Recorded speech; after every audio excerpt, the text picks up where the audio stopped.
So my name is Vincent. I'll be a presenter for the next hour or so. In this session, I'm going to talk about Smart Mirror. So I'll give an introduction and tips on using Smart Mirror application.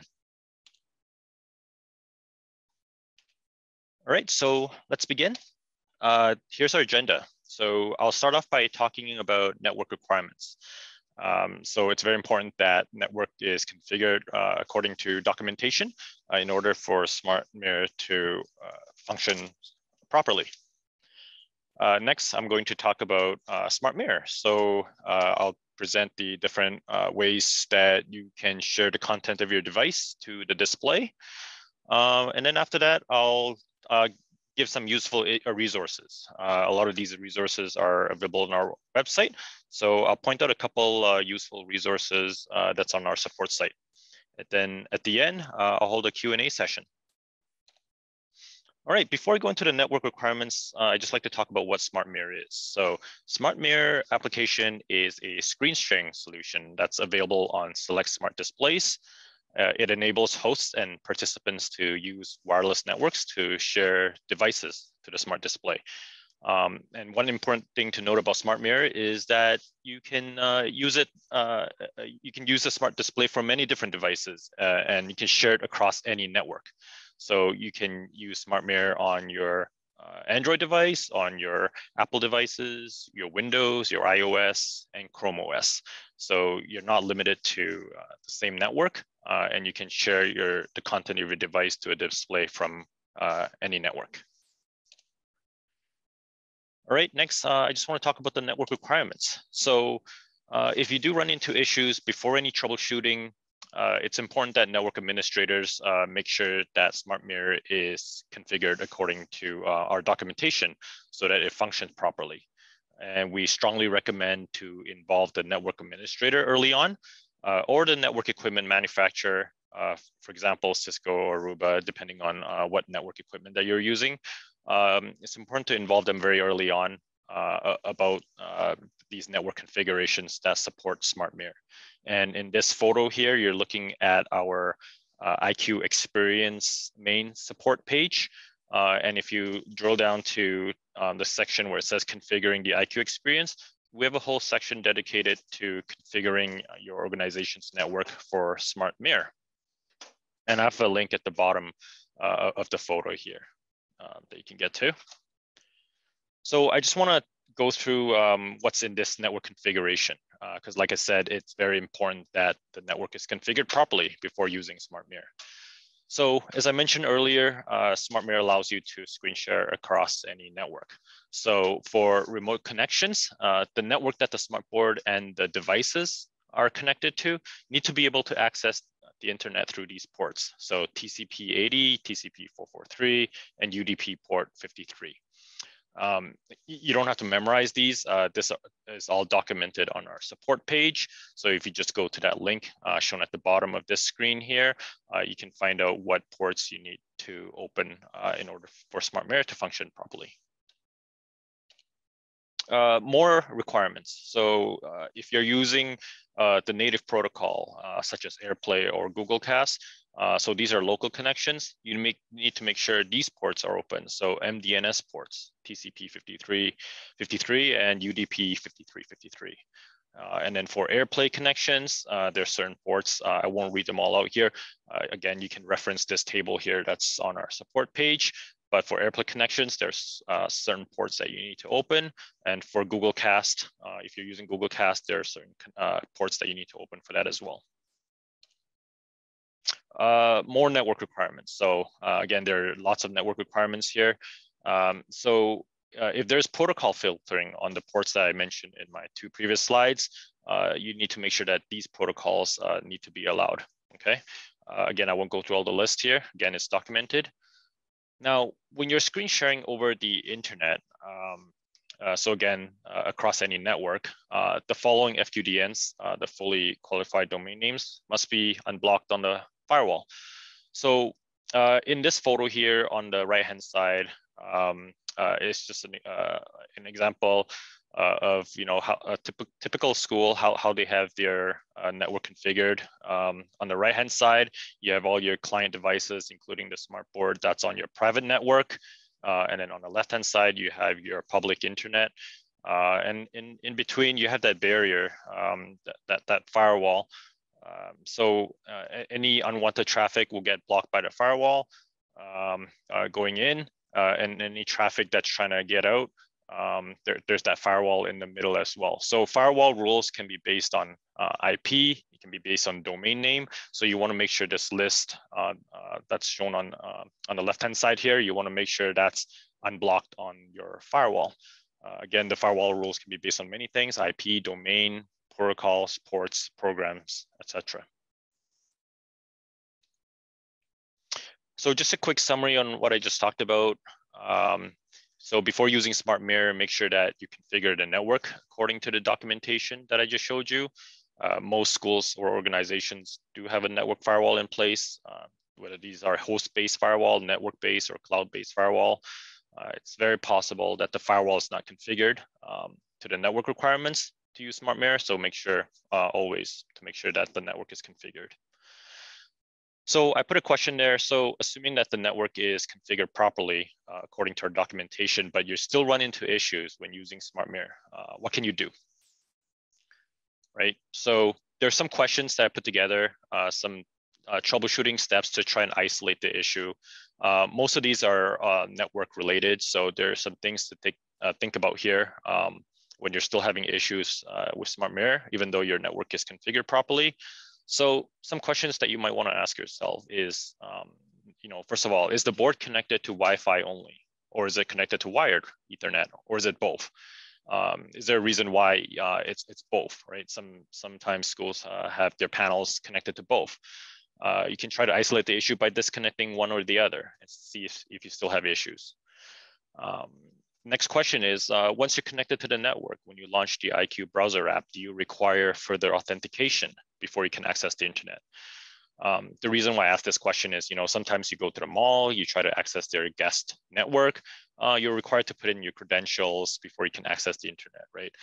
So this is just something to think about when you're trying to access the internet. So for example, there's the web content filtering certificate installed or a Wi-Fi certificate installed.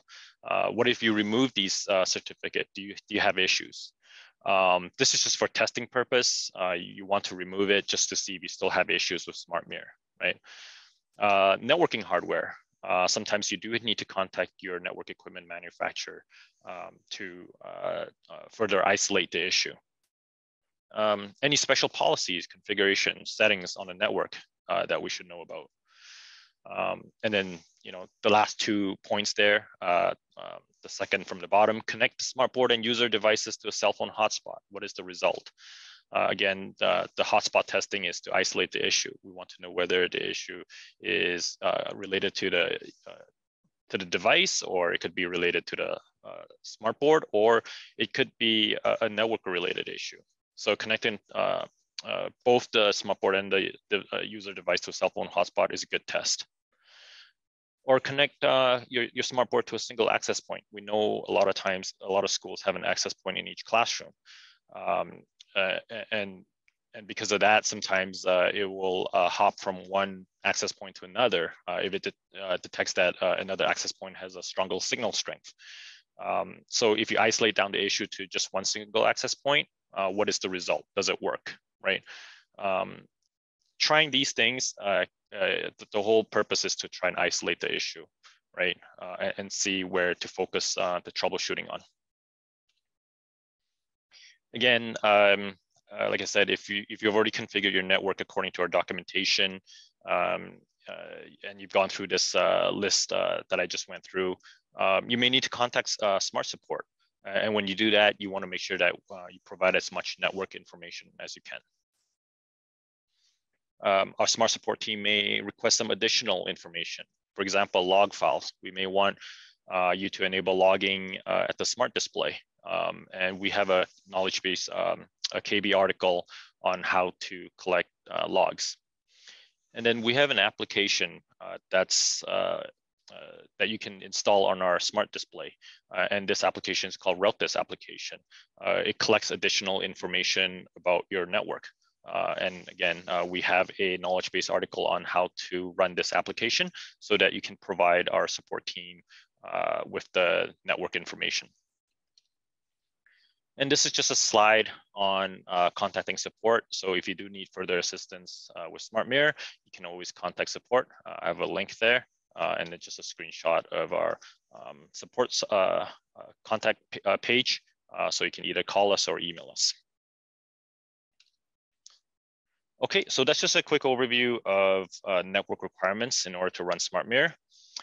In this next section here, I will go through SmartMirror in more detail.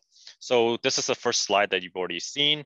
Again, just SmartMirror is an application that allows you to share the content of your device to the smart display. And again, it's very important that SmartMirror does allow you to share across any network. Okay, so just a little bit of history here.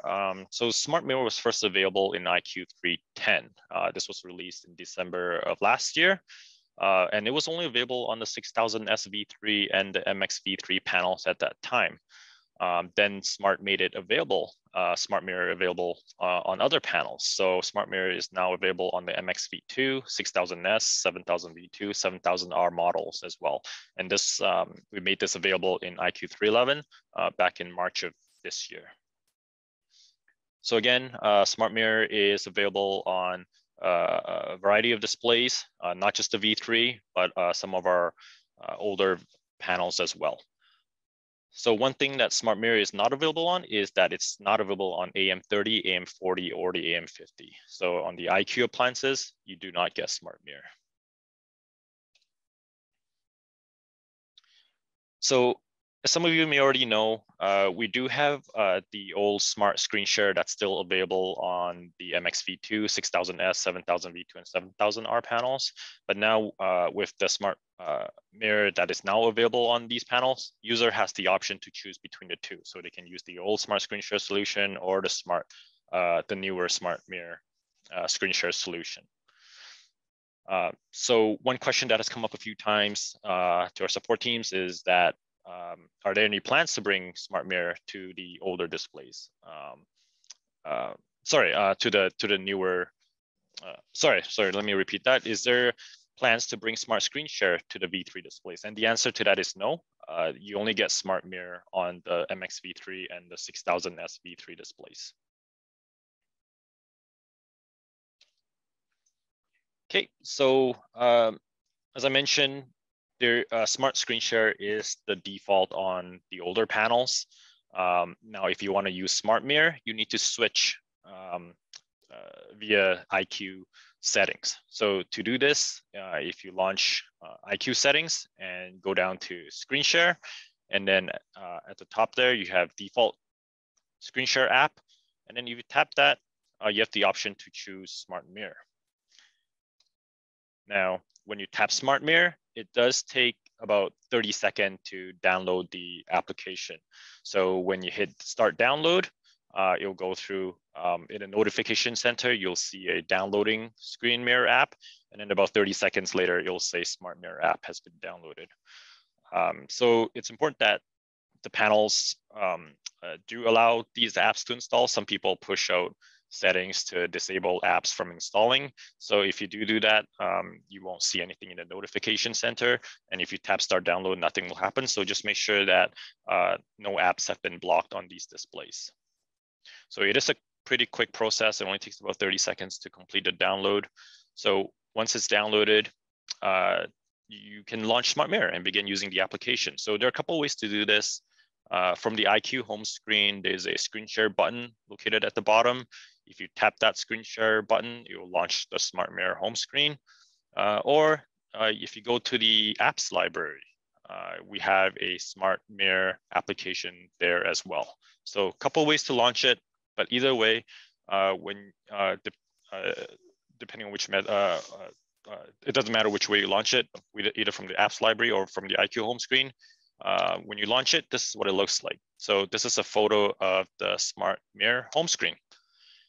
And I'll just go through this Smart Mirror home screen here in a little bit more detail, what each of these buttons that you see on your screen means. So we'll begin in the upper right corner. So this is the IQ home screen. If you tap this button, it will minimize the Smart Mirror home screen and take you back to the IQ home screen. This is the Smart Mirror room name. You can change this, and I'll show you how to do this in a later slide. But this is your Smart Mirror room name. And then you have your connected devices. So Smart Mirror allows up to 4 devices to be connected. And then you have a new session ID. So if you tap this new session ID, you'll generate a new 6-digit session ID. And then you have Smart Mirror settings. So I'll go through the settings in more detail here. So that's the Smart Mirror settings. And then you have Smart Mirror home screen, which is what we're looking at here. And then I'll go through shared items later and a Smart Mirror whiteboard. And then as mentioned, your session ID can be a 6 or a 10-digit ID. Okay, let me talk about what is the difference between a 6-digit and a 10-digit session ID. Okay, so as I showed you earlier in my previous slide, you have a 6-digit session ID or a 10-digit session ID. So a 6-digit session ID means that Smart Mirror app is connected to the internet, and it allows a connection across any network. So when you see a 6-digit session ID, users can connect from anywhere, which means that the user device and the display do not need to be on the same network. Now, on the other hand, if you see a 10-digit session ID, it means that Smart Mirror app will only allow local connections. So you can choose to enable this 10-digit session ID. And the way you do that is by going into Smart Mirror settings menu, going into the security tab. Again, I'll show you this, the Smart Mirror settings menu in a bit, but you can enable and turn on local connections only. And what this means is that only the device and the panel must be on the same network. Okay, next I'm gonna walk you through on how you can share the content of your device to the display. So first of all, the first option is Airplay or Google Cast. So with this option, you don't have to install any apps or any software on your device. So this is the native protocol here. So looking at the Smart Mirror home screen in the upper right, I mentioned that you have your Smart Mirror room name. So this name that's assigned to the display appears in the upper right corner. You want to make a note of this name because you'll need it when you share your device's screen to the display. So in this example here, you're looking at the iPhone, the screen mirroring option. So as you can see there, we've discovered the Smart Mirror room name. It's IQH811. When you tap that IQH811, it's going to ask you for the Airplay password. The Airplay password is actually the session ID. So if you just have to enter the 6-digit or the 10-digit session ID in there and tap OK, and that's it. The content of your device should appear at the smart display. So Airplay is available, or screen mirroring is for iOS and Mac devices. You have the option to choose Google Cast as well. Google Cast is an option that's available on Microsoft Edge and Google Chrome browser. And then the second way to, another way to share your device to the smart board is using the Smart Mirror app. So you can download the Smart Mirror app on your device, and this app is available for Windows, Mac, iOS, and Android. We don't have an app for Chrome OS device, but it is available for all those other devices.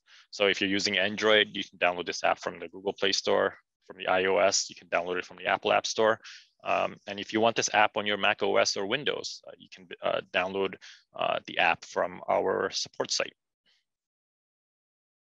So once you've downloaded the app, you can launch it. Again, you can. It's going to ask you for the session ID. Again, that's the 6-digit or the 10-digit session ID that's shown on your Smart Mirror home screen. So you go ahead and enter that, enter your name, and hit connect, and that's it. Now, another option. So again, there are several options that you can use to share the content of your device to the display. This third option is, sorry, before I move on to that, I just want to point out the Smart Mirror app settings. Now, this is available only on Windows and Mac OS. So in this orange box here, you'll see the settings option. And when you tap the settings option, what you see is you get an option to select the streaming quality. So you have the option to choose between 720p or 1080p. So the 720p is the faster, more stable performance. It is the recommended option, but you do have an option to stream at a higher quality. But note that if you do stream at a higher quality, it can slow down the performance, but you do have the option to switch. Now, there's another option where it says mute this device during screen sharing. So when this option is selected during screen sharing, this device's audio will be muted. So this option is mainly used when you have your participants and your host all in the same room. So this is normally used when all the devices are connected on the same network. And then you have touchback. So touchback is available on Windows and Mac OS when using the Smart Mirror app. So by default, it is selected and you should have touchback, but just wanted to point out that you do have an option to turn this off under the settings option. Okay, so the third option here to share the content of your device to the smart display is to use the Smart Mirror webpage. So you just open your browser and go to smartmirror.link. You'll ask you to enter your session ID. Again, the session ID is that 6-digit session ID on your Smart Mirror home screen. And do note that when connecting via web, it only accepts a 6-digit session ID. So if you have a 10-digit session ID, it won't let you enter that. So there's an option as well when you're using the Smart Mirror web to connect, and you have that option to set the stream quality. Again, you have the two options to set between the 720p and the 1080p. An additional option that was just recently included in the Smart Mirror, our latest Smart Mirror release, is that there's now an option where you can output the audio to the main display when sharing via web. So when you, in the previous page here, once you hit connect, this is the screen you get. There's a checkbox at the bottom there where you can select it. And if you do select it and you share the content to the board, the audio, any audio will be output to the main display.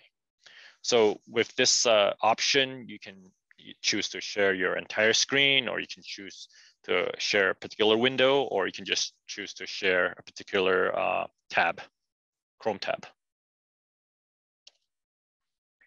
Okay, just a quick summary. As mentioned, there are many methods available to share the content of your device to the display. You're not just limited to one. So if you're sharing from a Windows or Mac device, you have the option to use the app, share via web, Google Cast, or Airplay. And I highlighted in bold here. I know this question has come up a few times. Mirrorcast is currently not supported for Windows. It is coming in a future release date.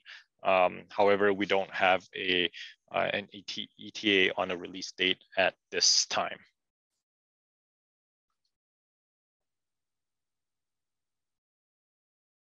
So I do see a question here in the chat. I just want to address it. Smart Screen Share is available in the Chrome Web Store. Does this work? Now, that question is you're really referring to the old Smart Screen Share solution. So not Smart Mirror. So Smart Screen Share, we do have an app on the Chrome OS. However, that's for the old Screen Share solution. So if you're using one of the V2 displays, such as the MX-V2, 7000V2, 7000R, you do have the option to use Smart Screen Share. And yes, the app is available when you're using the Smart Screen Share. But for Smart Mirror, we do not have an app for Chrome OS. I hope that answers your question.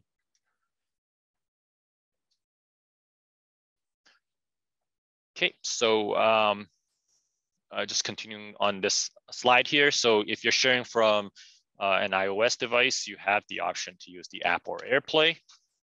If you're sharing from your Android device, again, you have the option to use the app or Google Cast. And from the Chrome device here,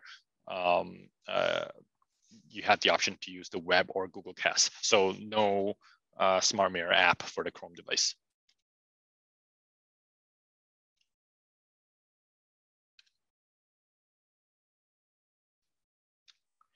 Okay, next I want to talk about Smart Mirror settings. So as I showed you earlier in my previous slide, we do have the settings option, and I'll just go through the options here under settings. So when you launch settings, first option you'll see here is the general tab. So here is where you can change the room name. So by default on the panel, you might either see IQ-H811 or you might see IQ-M995, just depending on which model of smartboard you have. But that's the default room name. You can change this name. Once you change this name, devices connecting using the native protocol, such as Airplay or Google Cast, will see this new name. So it's important to know where you can change this room name. From here, you can also select the language you want. You have some device information. So the latest Smart Mirror app that you'll see here is 4.11. You'll see the serial number and the IP address. So just some information about Smart Mirror here. Next tab is the session management. So first option you see here is the moderator mode. So by default, this option is off, but if you turn this option on, that means that attendees can only present their screen and content if invited from the main display, if somebody at the main display invites them. So if you turn this option on, you'll create a new session ID. So any attendees that's already connected will be re-asked to rejoin that meeting. And if you turn this option on, it enables grid view option. So as I showed you earlier, you have your connected attendees, and then you do not get this grid view option until you turn on this moderator mode. And I'll show you what grid view looks like in a later slide. And then you have the floating ID. So this is the 6-digit session ID or the 10-digit session ID. So if you have this option on, even if you minimize your Smart Mirror home screen and you're looking at your other screens, such as your IQ home screen or your, for example, your input lobby, it's going to show the floating ID on your screen at all times if you have this option on. So some people don't like that. They don't want that session ID to appear on their IQ home screen, so they can turn this option off.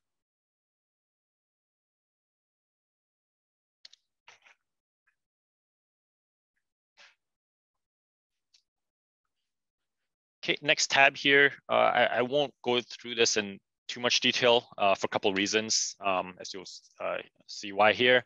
So Airplay receiver, if you have this option on, it just means that users can use Airplay to mirror the screen to their to the display. So currently, this is not working. It is a bug that we're working on. So even if you have this option turned off, you'll find that users can still use Airplay to share the device to the screen. So this is currently a bug that we're working on. So please ignore this option for now.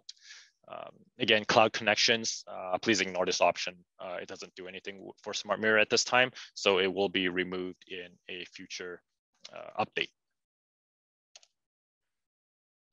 So security tab, local connections only. So I talked about how you can have a 6 or 10-digit session ID. So if you have this local connections only turned on, it means that a 10-digit session ID will be generated.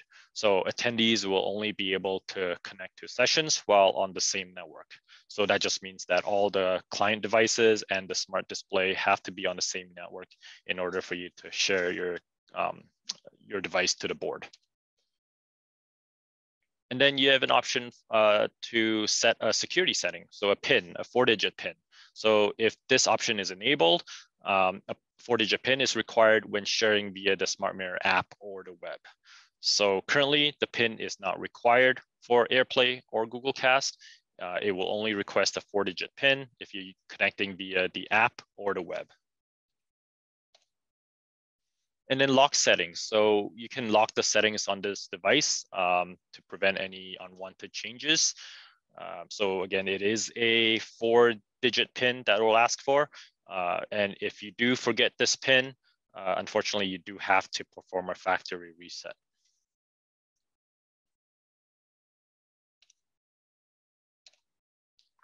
Okay, so next I'm going to talk about using a few of the host tools that's available for Smart Mirror. So I mentioned that if you have moderator mode turned on, you have this extra option for grid view. So this grid view allows you to see all the connected devices, and you can view up to 4 participants when using this grid view option. So in this photo here, on the right-hand side, you see that I have 4 devices connected. Now, if I want to view one of these connected devices in full screen, basically I just need to tap the button next to the X, and that will put that connected device in full screen. So again, if you want to look at grid view, you need to turn on moderator mode, and it can only show up to a maximum of 4 connected devices. And we do have a Smart Mirror whiteboard built in into this application. So this is not the same as the IQ whiteboard. Smart Mirror application does have its own whiteboard. And basically it is a whiteboard used for quick collaboration with connected devices during a screen share sessions.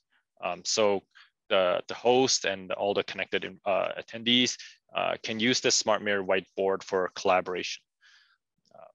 You can only use your finger to write or draw on the whiteboard. The hardware pens will not work on the Smart Mirror whiteboard. So you do have to use your finger to write or draw on whiteboard. Next, you have shared items. So you can share a video, a web link, an image, or a file with connected attendees. And these files can only be downloaded on client devices joined to the Smart Mirror session. It cannot be downloaded from the Smart Board. And this is just to ensure the privacy of the documents on a shared device. Okay. And next section, I do want to talk a bit about some of the frequently asked questions that we do get into support. So first question here is, when will Windows Mirrorcast option be available with Smart Mirror? Again, we do not have a timeline on this yet, but it will be coming in a future Smart Mirror app update. So currently Mirrorcast is not available, but it will be coming soon. What is the difference between a 6-digit and a 10-digit session ID? So when connecting using a 6-digit session ID, users can connect from anywhere. They do not need to be on the same network, whereas a 10-digit session ID requires all the devices to be on the same network. My 10-digit session ID cannot be changed. Why is that? So the 10-digit session ID is generated using the computer IP address. This cannot be manually changed. If you have concerns, security concerns about this, you can set a PIN that I showed you earlier. So this can be done by going into settings, go into the security tab, and the require PIN to connect, you can simply just turn that on.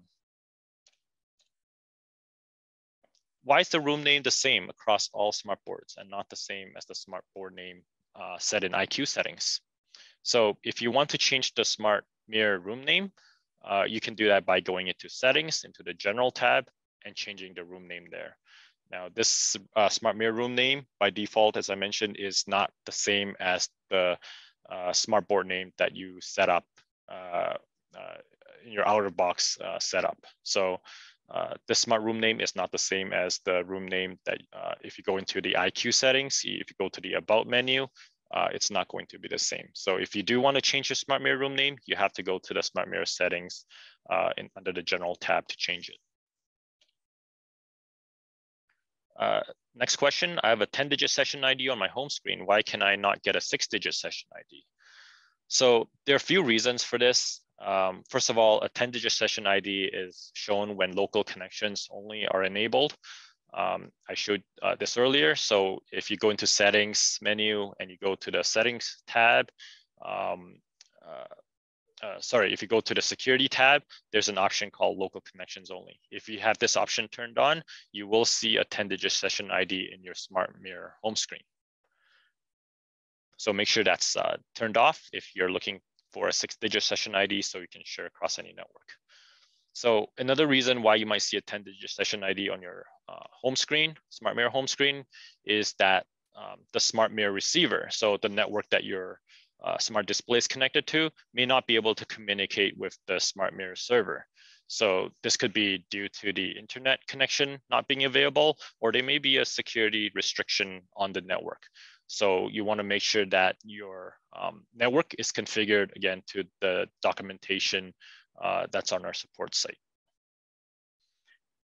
And last bullet point there, there was an issue not being able to generate a 6-digit session ID in the past, but this was fixed in our latest service pack release for the V3 panels. So if you're using a V3 panel and you're using Smart Mirror, make sure that your IQ software is up to date. So make sure that you're running IQ 3.11 Service Pack 5, because this Service Pack 5 contains this latest Smart Mirror software, which is version 4.11. Now, if you're using an older display, such as the MXV2, 6000S, 7000V2 display, you'll need to update the Smart Mirror app directly at the display. So if there is an update for Smart Mirror, when you launch the application, it will notify you that there is an update that's available.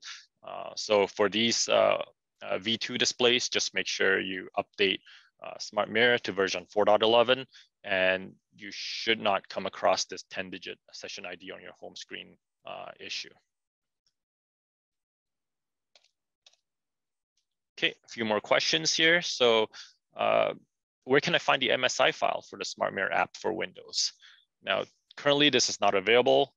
If you have been to our support download page, you'll find that the Smart Mirror app for Windows, you only see the executable, the exe file. There is no MSI file. Now, if you do need an MSI file, there are other ways that you can get that MSI file. And for example, you can find applications where you can convert an exe to an MSI file. Of course, this is not supported by Smart, but there are applications out there that can do this. But another way that I recommend is to use command line. So if you're looking to deploy this app to multiple machines, what you can do is create a batch file. So in the batch file, you can have a command like what you see here on the screen. So you have a path to your executable file followed by a few parameters. And when you can put this inside your batch file, and then you can deploy it to other computers, depending on what network deployment software you use. Some schools like to use SCCM. You can incorporate this batch file into your network deployment.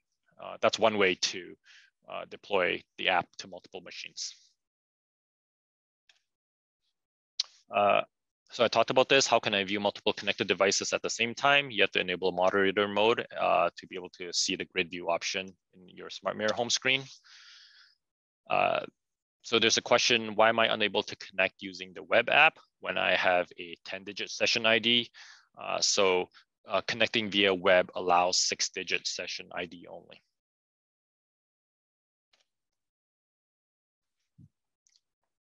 Okay, in this next section, I just want to point out, I'm sorry. Let me bring up a few questions here.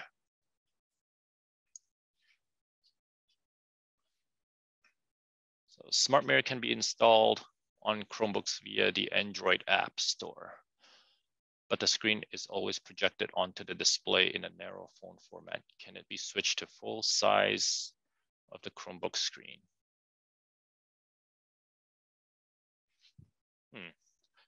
I'm not sure about that, Cody. Let me get back to you on that question, if that's okay. I'll take it offline and I'll get back to you on this one. The next question is, we keep getting a debugging screen that pops up when SmartMirror is running on a smartboard. Is there a way to close this application?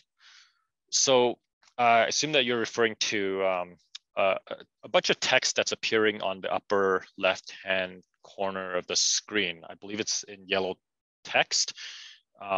So this can happen when you tap the border of the SmartMirror screen or home screen repeatedly. I believe it's 4 taps that will bring up that this debugging screen. So to hide it, just tap the border 4 times, and that will hide it. So it's some information that's useful for our development teams if there are issues, but you can hide that that box just simply by tapping it 4 times.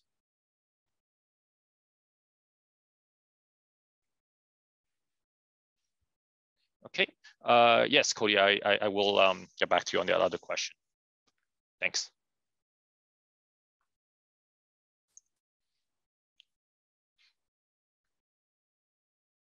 Okay, so in this section, I just want to point out a couple of useful resources that's available on our support site. So first of all, these are all resources that you can find on our support site. So I went through the network configuration for SmartMirror.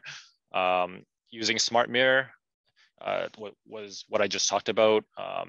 So you can find all the different ways to connect, share your device to the smart display. You can see all the host tools, so the grid view, the SmartMirror whiteboard. You can find all that under using SmartMirror. And then we do have a YouTube support channel for SmartMirror. So this is very useful. We have several videos there on SmartMirror on how to use these host tools and how to share the content of your device to the board. And then how to use the network diagnostic application. That's a very useful tool if you do have issues. Our support agents may ask you to run this network diagnostic application in order to collect more network information from your board. We do have another document there, the very last one there, for collecting IQ system logs. So again, that can be very useful when there is an issue with SmartMirror. We may request logs directly from the board. So we have instructions there on how to collect logs.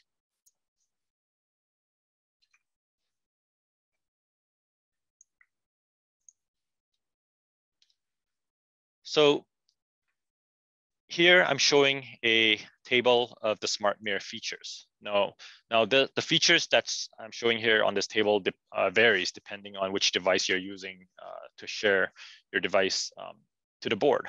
So for example here, touchback, I mentioned that touchback is only available for the SmartMirror Windows app and SmartMirror Mac app.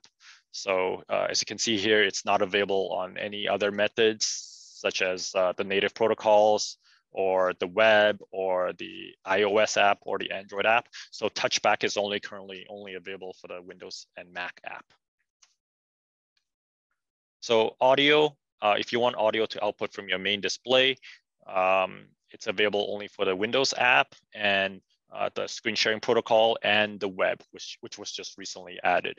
So if you want audio to output from the main display when using the Mac app or the iOS app or the Android app, that's currently not available. And if you want to connect with any network, so it's basically available on all screen sharing methods except the native protocol. So when using the native protocols, you must ensure that your user device and your display is connected to the same network. So I won't go through all the features here, but this table is, I think it's very helpful, at least for me, you can quickly reference it, what feature you're looking for and what screen sharing method it's available on. Again, this is available on our support site, and I have a link to this table at the bottom of this slide. So in this slide, as I mentioned, you do get the smart screen share solution on the older panels, the 6000S MXV2, 7000 V2, and 7000R display. So this table here, again, it's also available on our support site. It gives a good comparison between the Smart Mirror and the Smart Screen Share implementation. So for example, if we're looking at screen sharing using a native tool, currently with Smart Mirror, you only get Airplay and Google Cast. I mentioned that Mirrorcast is available in a later release. But then if you look on the right-hand side, if you look at the Smart Screen Share implementation, you do have Mirrorcast available as an option. So if you're using the web-based, I mentioned that you get the web, you can connect via web-based screen sharing. And this is available on the Google Chrome and the Microsoft Edge browser, whereas on the Smart Screen Share side, you do not get screen sharing via web. That's not available. So on the Smart Screen Share side, everything is, all the devices need to be on the same network, right? So again, this table is available on our support site. It's a very good reference for me and the previous slide as well, because it gives that comparison between the two, screen share solution and all the Smart Mirror features that you get. So you don't have to memorize it. It's there on our support site. So that is the end of my presentation. Are there any questions? Let me just have a quick look at the chat.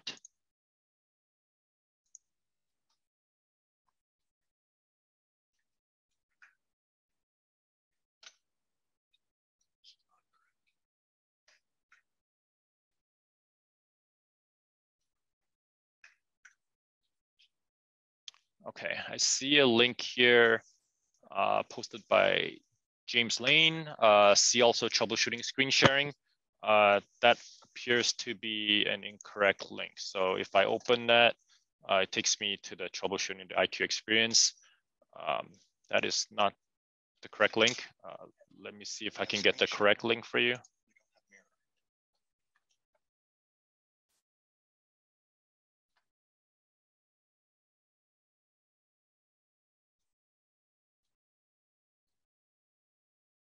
Okay. Okay, it looks like we do have a section dedicated to resolving issues with screen share, but we do not have a section for resolving issues with Smart Mirror. Okay. Okay, thanks for that, James. I'll look into that.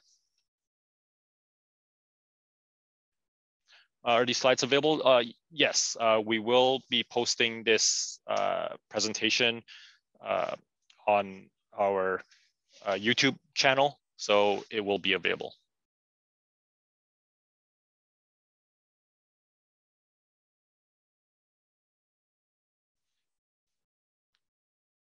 Okay.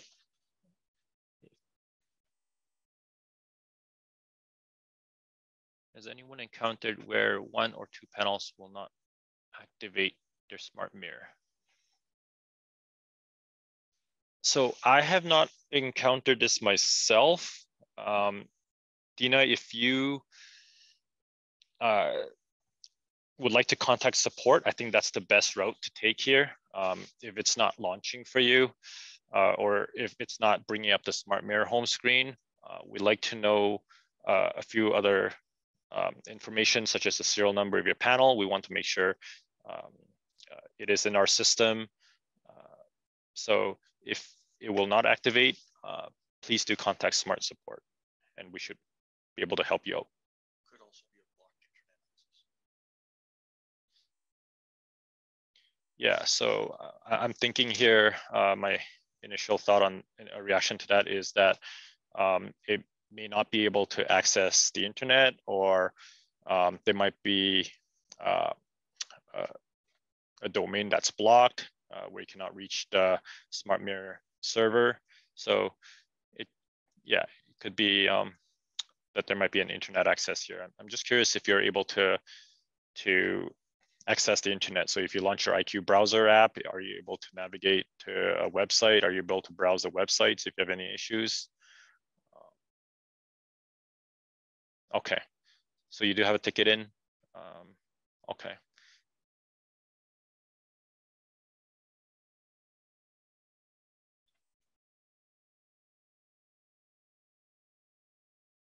Okay, so Dina, I will see if I can find a ticket in our system, and I'll look at what the status is, and I'll assist you, okay? We'll get back to you on that one.